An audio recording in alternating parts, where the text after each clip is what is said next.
Assalamualaikum warahmatullahi wabarakatuh. Perkenalkan, nama saya Elvina Rahmawati dengan NIM terakhir 092. Pada kesempatan kali ini saya akan memberikan tutorial mengenai pencatatan akuntansi menggunakan Microsoft Excel. Pada kesempatan kali ini saya menggunakan soal dengan transaksi perusahaan jasa yaitu Melly Laundry. Berikut ini adalah tutorial dari saya mengenai siklus akuntansi menggunakan Microsoft Excel. Pertama, kita akan membuat menu utama. Di sini kita mengisikan nama perusahaan, kemudian alamat. Kemudian untuk bulannya ini kita menggunakan menu data, kemudian data validation.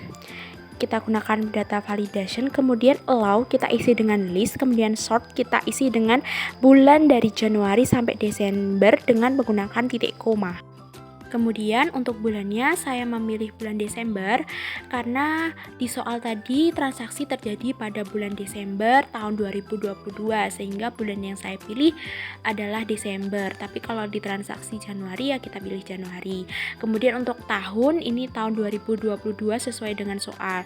Lanjut untuk menu utama, di sini kita akan menuliskan sheet-sheet yang akan selanjutnya kita kerjakan, yaitu seperti daftar akun, neraca awal, dan sebagainya. Sebelumnya kita buat sheet terlebih dahulu untuk membuat tombol navigasi.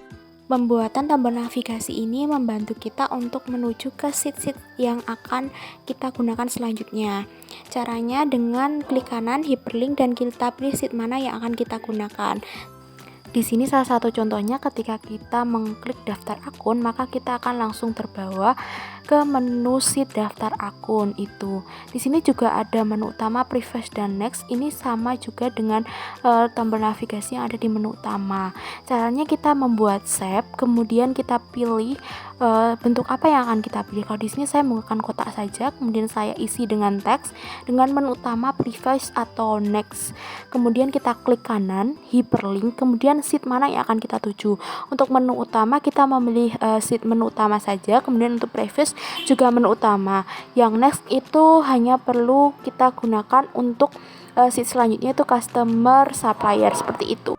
Untuk data yang ada di daftar akun itu saya ambil dari neraca awal yang ada di soal, karena di soal tidak dicantumkan dari mana data yang kita gunakan, seperti itu.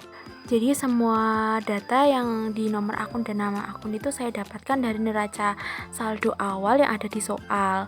Saya mencatatnya seperti itu. Jadi untuk kas kecil, kas piutang itu semua didapat dari soal, seperti itu. Next untuk daftar customer supplier, karena di soal tidak mencantumkan daftar customer dan supplier, di sini saya tidak akan menuliskan kode nama customer, saldo awal semuanya tidak saya kosongi karena tidak ada. Tapi kalau ada kita bisa isi seperti yang ada di video, yaitu C01, kemudian nama customer dan saldo awal. Itu bisa kita dapat dari soal. Tapi karena saya tidak ada, maka saya tidak mengisinya. Yang supplier juga sama seperti itu cara mengisinya. Next untuk neraca saldo awal, di sini kita membuat seperti sheet sebelumnya, yaitu kepala dari neraca awal, tapi bedanya di sini periodenya kita menggunakan rumus seperti yang dari video, yaitu periode 1, menu utama dan sebagainya.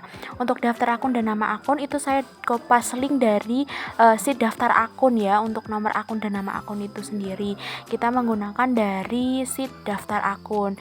Caranya ya kita blok, kemudian kita paste dengan menggunakan paste link, seperti itu. Di sini saya contohkan dengan mengkopas kas kecil dan kas, kita Ctrl C, kemudian kita masuk ke neraca awal, kita paste dengan menggunakan paste link. Nanti akan muncul seperti ada rumusnya. Jadi seperti itu. Untuk sheet saldo awal dan debit kredit itu kita dapat dari soal saldonya. Saldonya berasal dari neraca penutupan tanggal 30 November 2022, seperti itu. Selanjutnya untuk sheet jurnal umum, di sini kita membuka kepala jurnal terlebih dahulu, yaitu milih laundry. Kemudian yang dikasih rumus juga pada periode ya. Kemudian kita gunakan kita membuat tanggal, nomor bukti, kode dan sebagainya. Untuk tanggal ini kita isi manual dengan menggunakan date sort. Kemudian untuk nomor bukti itu sesuai dengan transaksi yang ada pada soal. Untuk kode kas supplier ini saya kosongi karena saya tidak punya data customer dan supplier seperti itu.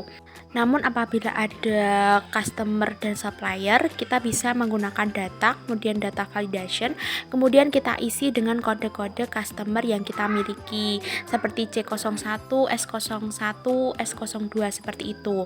Tapi kalau tidak ada ya tidak perlu diisi. Kemudian untuk keterangan, ini ada keterangan dari transaksi yang terjadi pada bulan Desember yang ada sesuai dengan transaksi yang terjadi. Di sini ada pembelian, perlengkapan tunai. Untuk nama akun kita bisa menggunakan rumus yang sudah tertera pada subtitle yang sudah saya berikan. Kemudian untuk kredit juga sama, antara debit dan kredit itu sama, hampir sama rumusnya seperti yang ada di video. Kemudian untuk kode akun itu kalau kita hapus itu akan menghilangkan dan NA. Tapi kalau kita isi itu akan memunculkan nama akun seperti itu. Maka kita harus benar dalam mengisi rumus di nama akun. Untuk kredit juga sama seperti itu.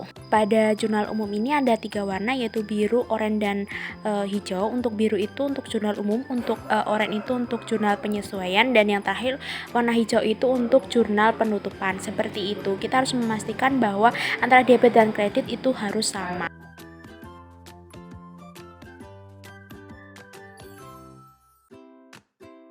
Next, untuk buku besar, di sini kita membuat kepala buku besar juga. Di sini yang menggunakan rumus seperti biasa, yaitu periode. Kemudian kita gunakan kode akun, nama akun, saldo awal, saldo akhir. Ini kita tulis secara manual saja seperti biasanya. Kemudian untuk kode akun sendiri kita menggunakan menu data, kemudian data validation, kemudian allow diisi list, kemudian untuk sort kita mengeblok saja dari daftar akun, dari kode daftar akun. Selanjutnya untuk saldo akhir itu kita menggunakan rumus sama dengan H62, itu berasal dari saldo akhir yang ada pada buku besar. Dan untuk saldo awal bisa dilihat rumusnya seperti itu. Untuk nama akun juga sama, itu menggunakan kode yang ada pada kode akun di atasnya. Kemudian untuk tanggal saldo awal itu ditulis secara manual, uraian transaksi juga ditulis secara manual. Untuk debitnya bisa dilihat dengan rumus seperti itu. Kreditnya juga sudah ada rumusnya seperti pada subtitle yang saya berikan. Kemudian saldo itu menggunakan saldo awal yang ada pada baris H10 seperti itu. Kemudian untuk baris kedua itu menggunakan rumus ya. Untuk tanggal, nomor bukti, uraian transaksi itu menggunakan rumus yang sudah saya terterakan pada video seperti itu. Untuk tanggal menggunakan if, bukti juga menggunakan if. Jadi menggunakan rumus if ya di sini semuanya. Bisa dilihat di video. Untuk debit kreditnya juga menggunakan rumus seperti yang ada pada video seperti itu. Saldonya juga ya. Jika sudah bisa ditarik ke bawah agar semua yang ada pada buku besar itu menggunakan rumus. Jadi tidak harus mencatatnya satu-satu, bisa langsung semuanya dengan kita menarik ke bawah seperti itu. Kemudian nanti dijumlahkan sum dan itu akan menjadi saldo akhir dari akun tersebut. Next, untuk buku pembantu piutang utang, di sini saya tidak mengisinya ya, karena tidak ada data customer supplier, jadi saya tidak perlu mengisinya. Tapi kalau ada bisa diisi sesuai dengan kode customer dan supplier yang kalian miliki ya, sesuai dengan yang kalian miliki. Jadi kita hanya memasukkan kode, nama customer, kode akun seperti biasanya. Untuk kode akun ini kalau untuk supplier bisa menggunakan piutang ya, kode akun piutang. Kemudian kalau utang bisa menggunakan kode akun utang seperti itu. Untuk rumus-rumusnya bisa dilihat di video ya. Untuk saldo awal bagaimana, untuk yang debit kredit itu bagaimana. Kalau masih bingung bisa di pause juga. Kemudian untuk neraca saldo, di sini kita membuat cek saldo seimbang atau enggak dulu dengan rumus yang sudah tertera di video ya. Kemudian kode akun ini saya dapat dari Kompas, dari daftar akun, dari Kompas link dari daftar akun. Untuk nama akun itu kita menggunakan rumus VLOOKUP ya. Kemudian untuk debit kredit juga kita menggunakan rumus yang sudah saya terangkan pada video ya, menggunakan if seperti itu. Untuk kreditnya juga sama, debit kredit itu sama. Kemudian untuk AJP ini saya lewati karena AJP ini sudah ada pada jurnal umum tadi yang warna oranye tadi, jadi saya tidak perlu membuatnya. Jadi lanjut ke neraca saldo setelah penyesuaian. Di sini untuk awalnya juga sama, membuat kepala neraca ya. Kemudian yang diberi rumus ada periode. Kemudian untuk nama akun, kode akun itu juga menggunakan rumus seperti neraca saldo sebelumnya, seperti itu. Untuk rumus-rumusnya sudah saya cantumkan di video ya. Kalau untuk kode akun kan itu hanya kopas dari daftar akun, tapi untuk nama akun debit kredit itu menggunakan rumus yang sudah saya cantumkan. Jadi untuk rumus-rumusnya sudah saya ada pada video ya, jadi bisa dilihat. Kemudian nanti ditarik dan dijumlahkan, saldonya harus seimbang. Nanti untuk cek saldonya bisa saldo seimbang, tapi kalau tidak seimbang nanti akan muncul saldo tidak seimbang, seperti itu. Lanjut untuk laporan laba rugi. Di sini kita ada pendapatan dan beban-beban. Untuk nomor akun ini kita menggunakan data validation seperti pada buku besar tadi, kita menggunakan data validation. Kemudian diganti allow-nya diganti list, kemudian untuk sortnya diganti dengan mengeblok daftar akun sebelumnya. Jadi dari daftar akun itu ada kode akun, itu bisa kita blok pada kode akunnya itu untuk kita gunakan di laporan laba rugi ini. Kemudian bisa ditarik ke bawah untuk pendapatan dan beban-beban. Karena di sini pendapatan ya, saya memilih pendapatan jasa dan bunga. Untuk beban-beban bisa dilihat juga seperti itu.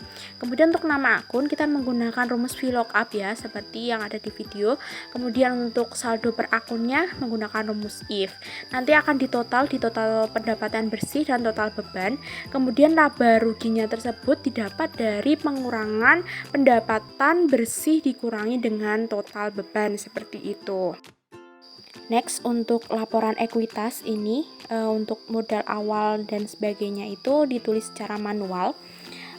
Kemudian untuk rumusnya, untuk modal awal itu berasal dari neraca awal, kemudian tambahan modal itu dari transaksi yang ada jurnal, kalau tidak ada saya nolkan. Untuk laporan laba rugi itu berasal dari laporan laba rugi ya, untuk laba ruginya itu dapat dari laporan laba rugi. Kemudian untuk price ini juga dari neraca awal, hanya saja menggunakan minus karena di sini price mengurangi modal, jadi kita minus. Kemudian untuk penambahan atau pengurangan modal itu berasal dari penjumlahan tambahan modal tadi. Next, untuk laporan neraca di sini seperti halnya laporan laba rugi, kita menggunakan data validation dan sebagainya. Untuk nama akunnya kita menggunakan rumus yang sudah tertera pada video ya. Kemudian nanti dijumlahkan dan hasilnya harus sama, antara aktiva dan pasiva itu harus sama. Ya, untuk modalnya itu berasal dari laporan ekuitas ya, jangan pakai neraca awal. Next, untuk selanjutnya adalah jurnal penutup. Karena tidak ada, karena tadi jurnal penutup sudah dibuat di awal di jurnal umum, maka saya lewati. Kemudian ini ada neraca saldo setelah penutupan. Di sini kita membuat kode akunnya itu sama seperti neraca sebelumnya, kita pakai dari daftar akun. Kemudian untuk cek saldo seperti yang tadi rumusnya. Kemudian untuk nama akun juga sama dengan rumus yang sudah tertera di video, dan debit kreditnya juga sudah seperti itu. Kemudian nanti dijumlahkan dan hasilnya harus seimbang. Nanti kalau tidak seimbang, nanti di bagian cek saldo ini akan mengatakan saldo tidak seimbang, seperti itu. Mungkin itu materi yang bisa saya paparkan. Bagi yang belum paham bisa komen di kolom komentar. Sekian dari saya. Wassalamualaikum warahmatullahi wabarakatuh.